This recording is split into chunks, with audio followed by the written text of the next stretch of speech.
Hi there, my name is Leonard Lobel, and I'd like to welcome you to my course, Data Modeling and Partitioning Patterns in Azure Cosmos DB. I'm a Microsoft Data Platform MVP and Chief Technology Officer at Sleek Technologies in New York City, and I love databases. Cosmos DB is a massively scalable cloud database for Microsoft that's very easy to use, but also very different than your traditional relational database.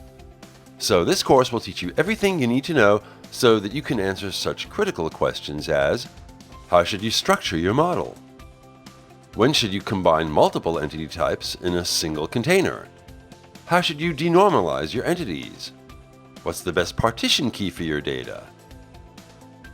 We'll start in familiar territory using a relational e-commerce workload based on the SQL Server AdventureWorks database, and then we'll refactor that data model for Cosmos DB.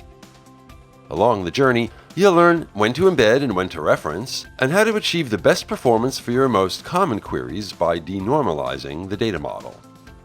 You'll see how to use Azure Functions to consume the change feed, as well as transactional stored procedures, two powerful features in Cosmos DB that help you achieve the optimal design for your data model. So dive right in and get ready to have fun learning all about data modeling and partitioning patterns in Azure Cosmos DB.